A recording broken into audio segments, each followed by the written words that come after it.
folks, for expediency of time, we're going to go ahead and get started. First and foremost, I want to thank you all on behalf of the county and on behalf of Glynn County Police Department for coming out today.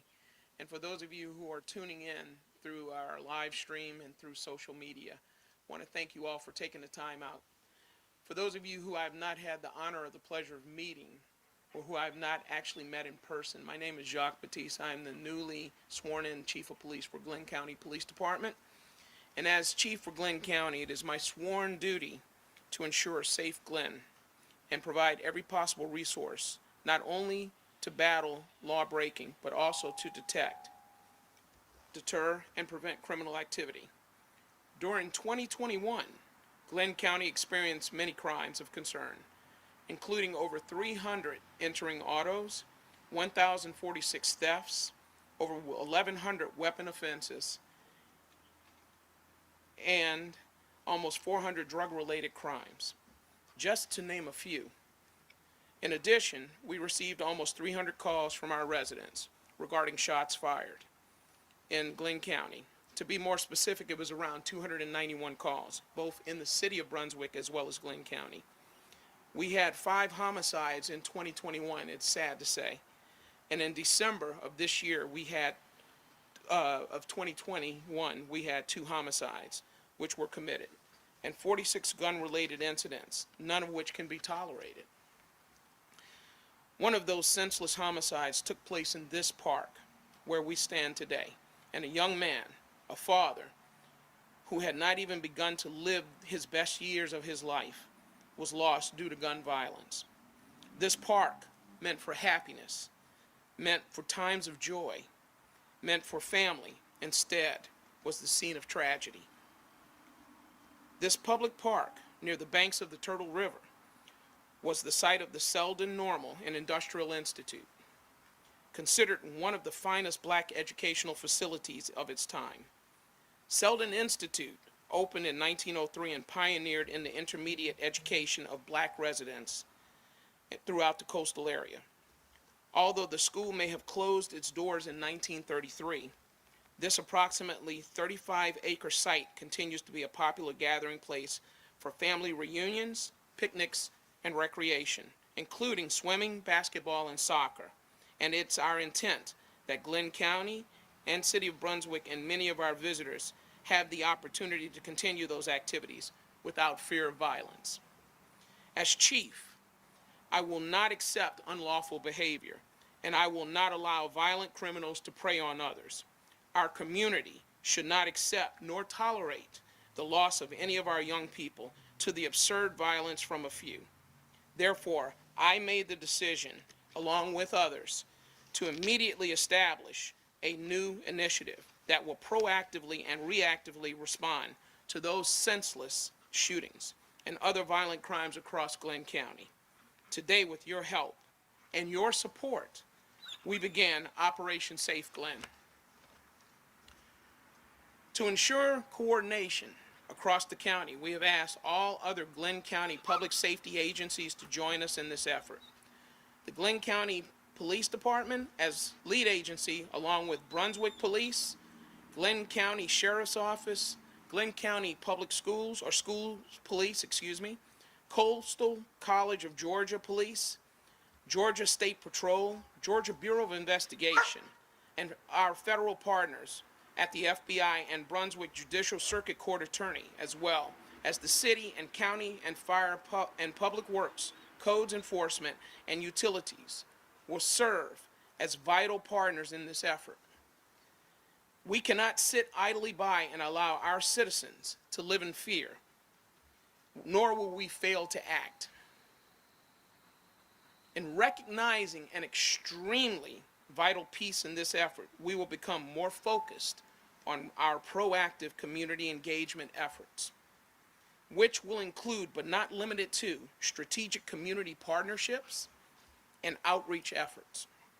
Operation Safe Glynn will utilize a new definition of community policing through a strategy aimed at achieving more effective and efficient crime control, reduce fear of crime, improve quality of life, improve police services, and police legitimacy through a proactive reliance on community resources that seeks to change crime-causing conditions.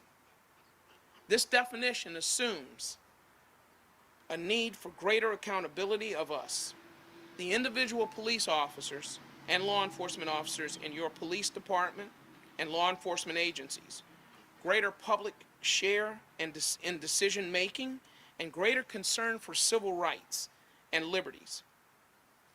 It is time that we consistently walk the walk in partnership with our community.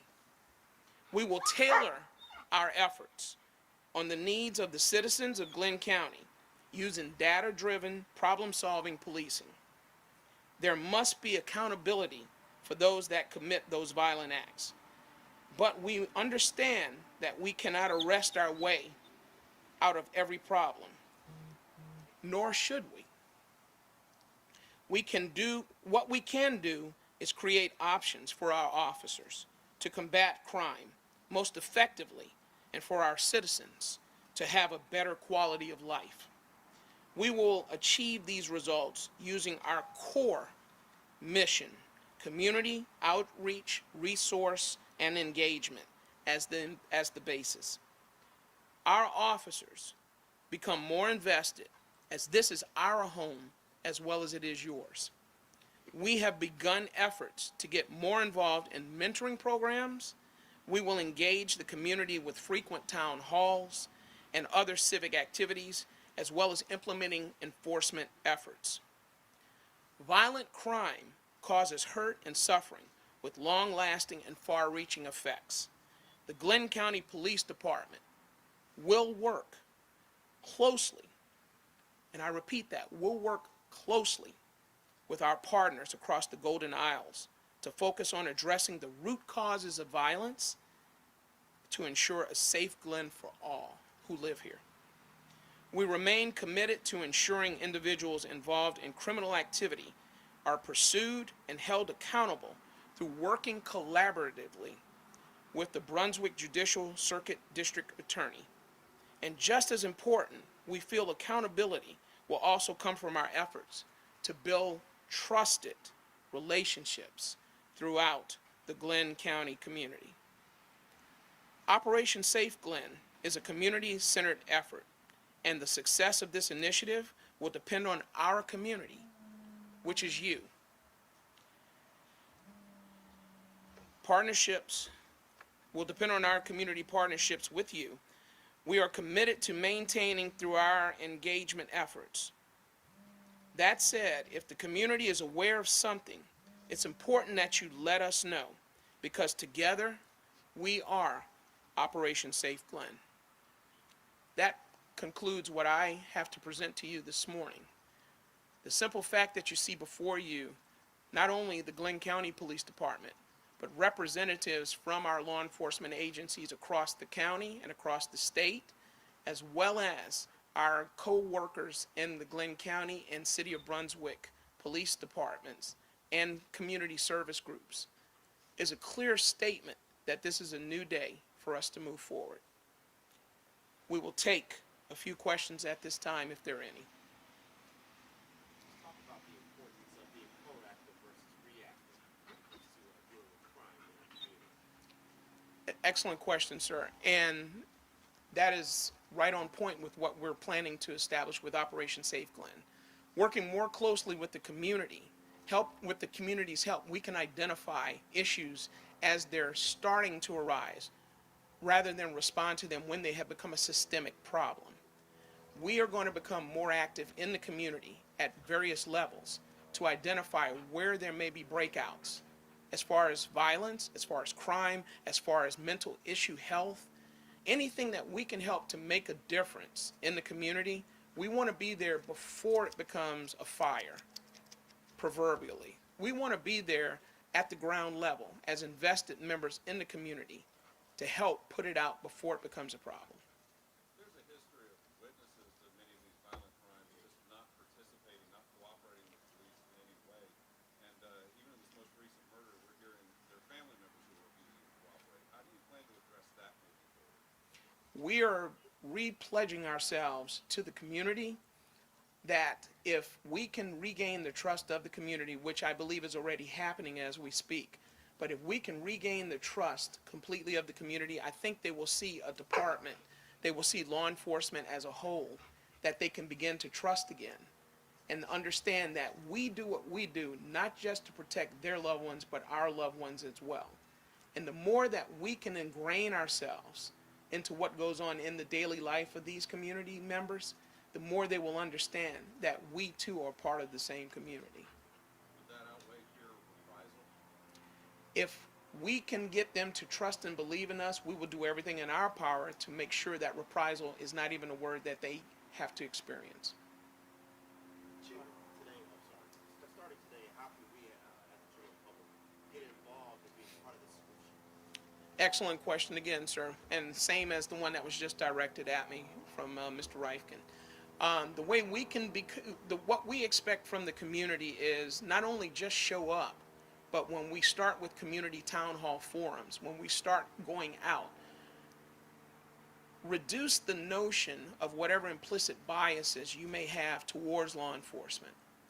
Not every officer you encounter is the devil per se. We are here to help, contrary to what you think.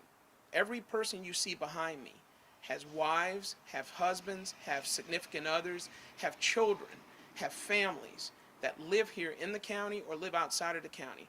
And what happens to the community happens to them as well. And we are repledging ourselves to make sure we help do more to solve the problems that we see in this community. Chief, 300 shots fired. A lot of those have hit houses, cars, in neighborhoods where people are sleeping. In the past, they've hit people. Yes, sir. Fortunately, I don't think anybody's been killed by stray bullets, but it's almost rampant. Is there a tangible way to stop this senseless shooting? Well, and it's an excellent question also, Mr. Hobbs. What we are first asking people to do, if you have weapons in your home, please start locking them up. We have young people that have access to weapons because they know where they are in the homes. We're also repledging ourselves with the 9 p.m. Lock Your Doors, Lock Your Cars program. A lot of people keep weapons in their cars because it's part of the home defense rule. We're asking that you remove those weapons from your cars every time you return to your residence. It's not hard for people to figure out pulling on door handles and finding unlocked car doors or garage doors that are left open are easy ways to crime and easy ways to finding assets such as weapons and monetary funds to help with criminality. So if people can start doing their part by securing weapons and making them less accessible to our young people as well as to crime on the streets, that's a huge step. Another way is when you know of a situation that's occurring, step forward and trust in the law enforcement agency enough to let them know, even anonymously, this may be a situation that's about to occur, and we need to step forward and help with that. Social media is a great tool for getting people to see and hear everything that goes on. Let's start using it more positively than accept to report when negative situations occur. So we are asking the community. We're also going to be doing further initiatives beyond Operation Safe Glynn to try to reduce the amount of crime, the amount of drugs, the guns, and even human trafficking issues that we're seeing on the streets. One day, we hope that this will be the type of community that we have always wished and pledged for. And that day is now that we start moving towards it. Questions? With that said, if there are no other questions, I make myself available at any time for anyone in the community who would like to have another meeting about this, who would like to have further information about it. We will be providing on social media and on our website information about Operation Safe Glynn and other initiatives that will soon be following behind. We are not here to be stormtroopers. We are here to play an active part in making this community one that we can all be proud of and enjoy living in together. Again, I salute these people behind me. These are the centurions whether in law enforcement or in social and civil service. They get up every day and come to a job and are often unappreciated for the work they do. We have to love and respect them as much as we love and respect our educators and everyone else in this community. And I salute these people behind me because they get up and do this job every day. And they do it well. Thank you. Have a good morning, folks.